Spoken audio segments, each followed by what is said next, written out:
Erros que você comete quando quer emagrecer. Você já tentou emagrecer e não deu certo? Então fica aqui nesse vídeo que a gente vai te mostrar onde você pode estar errando.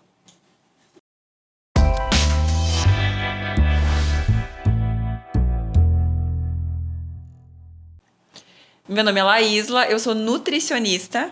E eu sou a Ariane, endocrinologista, e esse é o nosso canal MAP Muito Além do Peso. Aqui no nosso canal você vai encontrar dicas sobre alimentação, sobre qualidade de vida, sobre saúde e emagrecimento. Porque como o nome já diz, a gente vai muito além do peso.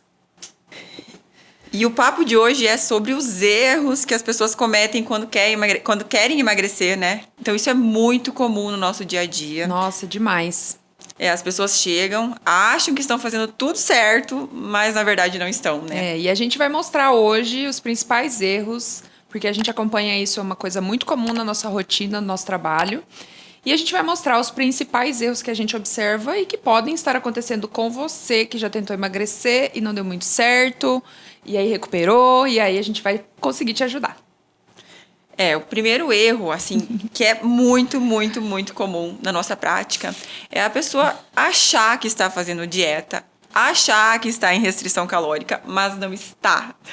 E isso muitas vezes é por algumas substituições, né, Laísla? Foi lá, recebeu a dietinha da Nutri, calculadinha, bem bonitinha, mas aí, mas aqui hoje eu não vou comer isso, eu vou trocar por aquilo. Isso acontece muito, né? Acontece demais. As pessoas têm a mania realmente de ficar substituindo tudo. Era para comer frango grelhado, ele substitui por lasanha de frango. Ou coxinha de frango. E às vezes não é uma coisa tão assim diferente, mas se a gente for ver no dia a dia, né, Laísla? Às vezes trocar um bife, um peito de frango por uma coxa e sobrecoxa já vai ter uma adição de calorias mesmo a gente falando da mesma quantidade de carne. Ali, 100 gramas de carne sendo peito de frango é diferente de ser coxa e sobrecoxa com pele. E principalmente, assim, uma coisa que é muito comum das pessoas errarem é o modo de preparo, né? A forma com que você prepara o seu alimento, se vai ser frito, se vai ser grelhado, se vai ser cozido, se vai ser assado, vai dizer muito sobre a quantidade calórica que vai ter ali no alimento. Com certeza. Né? E às vezes a gente vai adicionando de pouquinho em pouquinho, e quando vai somar isso no dia, deu 300, 500 calorias. E no final das contas, basicamente é como se fosse uma matemática, que não é muito exata, mas é uma matemática. No final dessas contas, aí a gente vai sobrando essas calorias de pouquinho em pouquinho. Então, são pontos muito importantes para a gente observar. Eu acho muito importante quando você pega o seu plano alimentar, que foi calculado por um nutricionista, que você vai realmente fazer uma dieta, você tem que pensar que o nutricionista ele fez um cálculo todo bonitinho para que você consiga emagrecer, que você faça um déficit calórico. E aí você agregando essas calorias a mais, que você acha que é pouco, é um azeite a mais, é um queijinho a mais, não são coisas que, não é porque você comeu uma pizza ou porque você comeu um lanche, não, às vezes são detalhes que você acaba com aquele déficit calórico que foi feito pelo seu nutricionista. Então, eu vejo muito isso. Muito. A gente tem que atentar nos detalhes. Então, esses são pontos muito importantes que a gente falou. Essas substituições que às vezes você acha que fica elas por elas, mas não são. São pequenas diferenças que se a gente for somar em uma semana, você adicionou 200 calorias ali no dia, são 1.400 calorias que você poderia ter feito de déficit, não fez, e aí acaba não vendo o resultado por conta disso, né? Às vezes um cálculo nutricional, a gente coloca como um déficit calórico 300 calorias a menos. E a pessoa facilmente acaba consumindo isso nessas substituições, nesses detalhes que ela não contabiliza, que ela não percebe. E isso faz muita diferença no final, muita diferença. Tem que realmente prestar atenção nos detalhes. Os detalhes aqui na dieta, eles realmente importam. Com certeza. Outra coisa que é muito comum, quero ver se vocês já fizeram essa aí. Faz a dieta só de segunda até sexta no almoço, no máximo na sexta no almoço, porque sexta-noite, sextou, né, Laísla? Não vai dar pra fazer dieta. Gente, esse é o clássico. Eu acho que se eu recebesse dinheiro por cada vez que eu escutasse, aí o meu problema é o final de semana. Meu Deus do céu, porque é o que o pessoal mais reclama. Ah, não. Eu vou bem de segunda a sexta de meio-dia, mas o meu problema é o final de semana. Eu acho que se não existisse final de semana, não existiria obesidade no mundo. Tipo isso, né? Mais ou menos assim, porque o final de semana estraga muito. As pessoas pensam que não faz diferença você comer ali 2, às vezes 3 dias fora do plano. E faz toda a diferença, com Faz certeza. muita diferença. A gente acabou de falar dos detalhes, né? E se a gente entrar aí num quesito de que nem é tão detalhe assim, né? A gente tem que ficar mais atento mesmo. E um outro ponto que acontece muito no final de semana é que a gente faz geralmente menos atividade, até por não trabalhar. Geralmente não faz exercício no final de semana, é só de segunda a sexta. Então a gente reduz o nosso gasto de energia ao longo dos dias, do final de semana. E na dieta a gente faz o contrário, a gente aumenta essa ingestão de calorias, né? Então, essa conta aí, nessa matemática que não é exata, não vai fechar, né? Essa conta não bate. Se você pensar que você reduziu caloria, você reduziu atividade e aumentou calorias, com certeza isso não vai dar certo no final. Você vai comprometer o resultado da sua dieta, do seu emagrecimento. Exatamente. Uma outra coisa que é muito comum, quero ver essa. Eu treino para poder comer. Outra clássica, né? Meu amor, treino não vai dar para certo. poder comer. A pessoa vai lá, faz um treino, gasta 200 quilocalorias e ela come, adequando a esse treino, sei lá, 800 calorias. Então, isso nunca vai dar certo, né? Sabe uma coisa que eu já vi? Eu sou muito observadora, assim, nos lugares que eu vou, né? Sabe aquelas pessoas que andam, sei lá, 30 quilômetros de bike, assim? Eu acho uma maluquice, eu admiro, porque eu nunca conseguiria. Anda lá seus 30 quilômetros, daí vai, para em algum lugar, que aí alguém vai buscar as pessoas de carro, uma caminhonete para trazer a bicicleta. E daí a pessoa senta e toma, sei lá, um monte de coca e come um negócio ali da padaria super calórico. Aí aquelas 3 horas que ela ficou pedalando acabaram ali, naqueles 5 minutinhos daquela refeição que ela fez no pós-treino dela, que foi super calórico, né? Então, aí a pessoa faz um monte de treino, se exercita um monte e fala, mas eu não consigo fazer, não consigo ter a perda de peso que eu queria, mas tem esse detalhe para ser observado, né? Ah, com certeza, porque a atividade física, ela vem para aumentar o gasto calórico. E se você realmente não usar ela a esse favor, não vai adiantar nada você ter feito aquela atividade, porque o que emagrece não é a atividade física, é a dieta. A atividade física, ela vai complementar, ela é um complemento. Quando você vai calcular um plano para uma pessoa, eu sempre vou perguntar para ela qual que é a atividade física dela, a atividade de trabalho dela. E isso tudo se faz um cálculo para saber quanto que que eu vou colocar de calorias nessa dieta.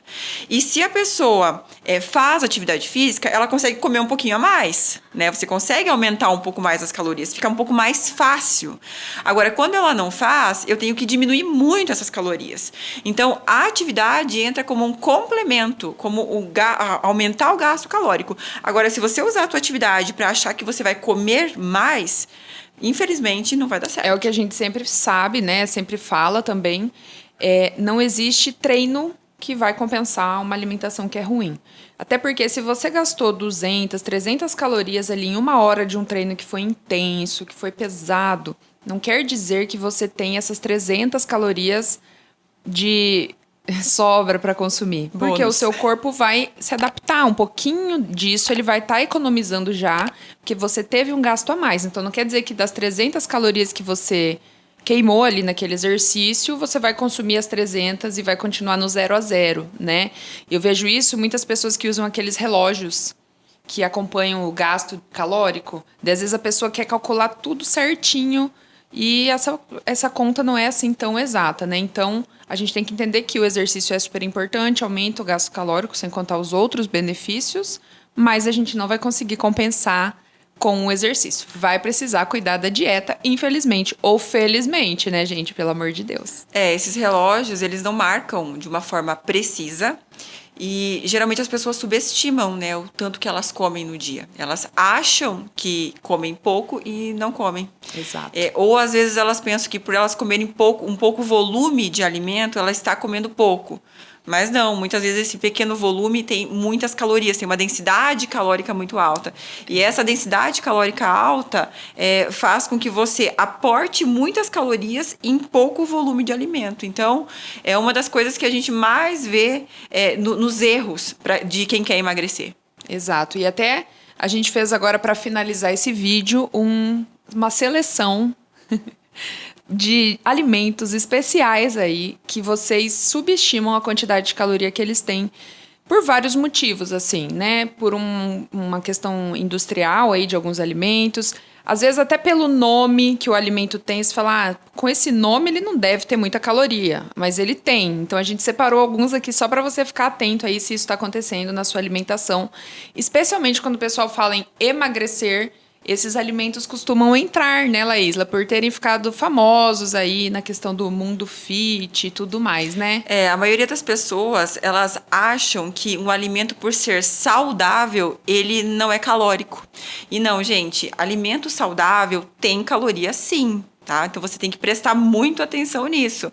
Não é porque é fit ou tem esse apelo que você pode comer à vontade. Às vezes, esse alimento fit que você está comendo demais, está comprometendo todo o seu déficit calórico. Exato. E acho que para encabeçar essa lista, a gente vai falar dos alimentos que são sem glúten e sem lactose, né? Que aí entrou essa onda de pessoas alérgicas e intolerantes que realmente existem, né? Talvez tenha alguém aí que está assistindo a gente tenha algum nível de intolerância à lactose, doença celíaca ou algum tipo de intolerância ao glúten.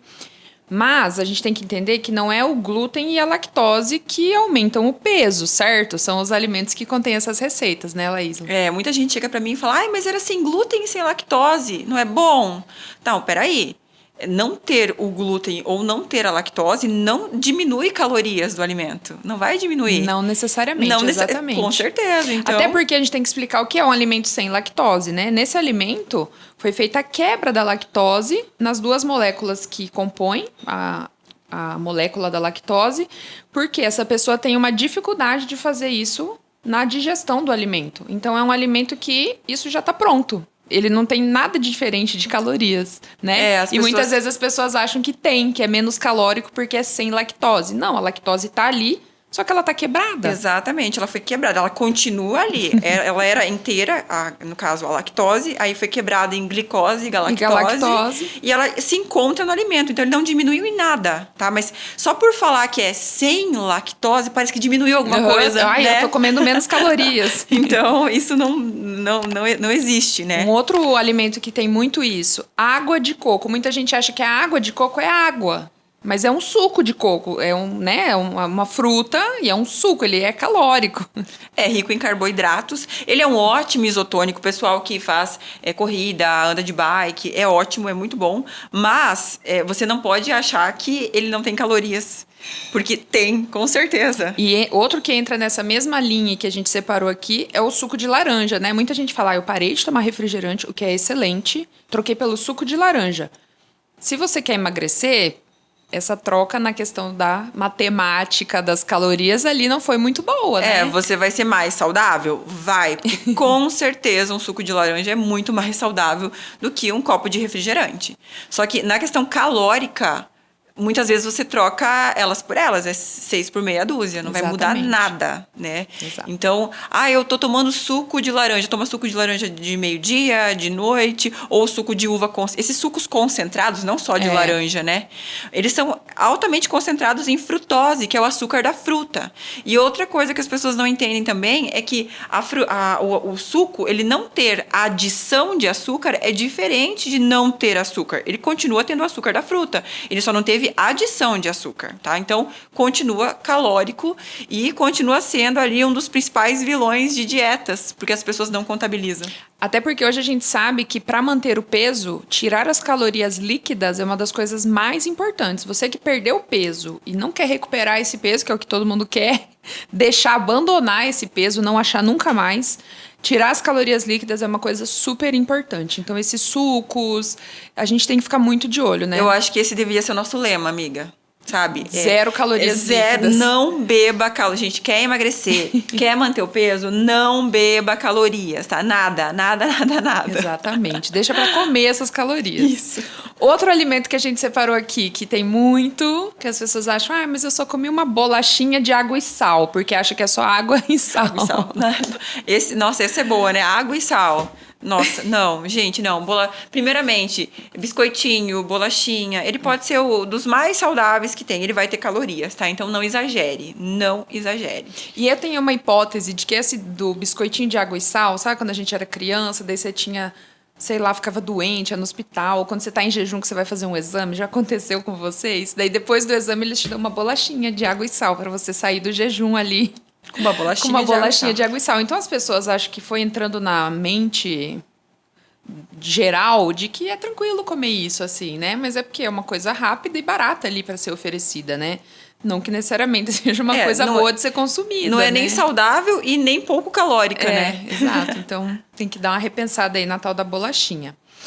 Outro alimento que a gente separou aqui, as barrinhas de cereais e as granolas, que entra aí nos cereais também, né? Granola é basicamente aveia com açúcar, né? Lógico, tem as versões que são adoçadas com mel ou com eritritol, enfim, tem algumas versões, mas basicamente vai ser uma aveia com adoçada, né? Então, é bastante calórico. E as barrinhas de cereal também. E as barrinhas também. nem se fala, né? As barrinhas nem se fala. Exatamente. Então, com certeza, muita caloria, não tem nada... É pouco volume, você vai comer pouquinho, você vai achar que comeu realmente pouco, mas você aportou bastante calorias ali, tá? Elas não são tão inofensivas como parece. E para finalizar a lista, nessa onda aí do glúten e tal, pessoas que usam muito a tapioca e farinha de amêndoas, né? Para retirar a farinha de trigo, acabam substituindo por esses outros alimentos aí que, na verdade, diz aí. Na verdade, se você trocar pão por tapioca, na questão calórica, lógico, vai depender de quantidade, é claro, mas assim, não muda nada. A diferença é que não vai ter o glúten na tapioca, né? Que, como a gente falou antes, não muda nada. O problema muitas vezes não é o glúten para a grande maioria das pessoas. Exatamente. Né?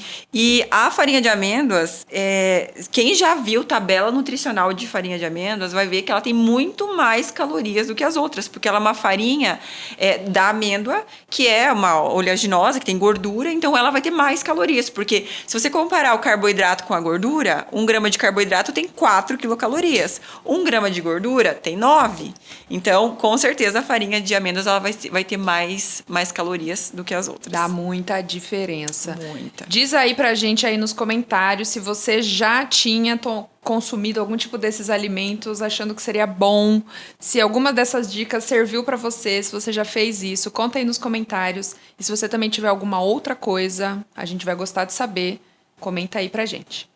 Nós gostaríamos muito que vocês escrevessem aqui nos comentários mesmo e compartilhassem quais foram os erros que vocês já cometeram.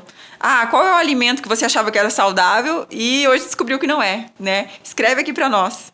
E se você ainda não está inscrito no nosso canal, se inscreva agora, ativa o sininho das notificações, deixa um like aí pra gente e compartilha esse vídeo aí com alguém que você já sabe, que você já conversou. Não vai ser aquele chato da dieta, tá? Manda só pra alguém que você tem intimidade aí, não fica dando indireta pra todo mundo. Manda aí esse vídeo que a gente vai gostar de ajudar mais pessoas, tá bom? Tchau, até o próximo vídeo.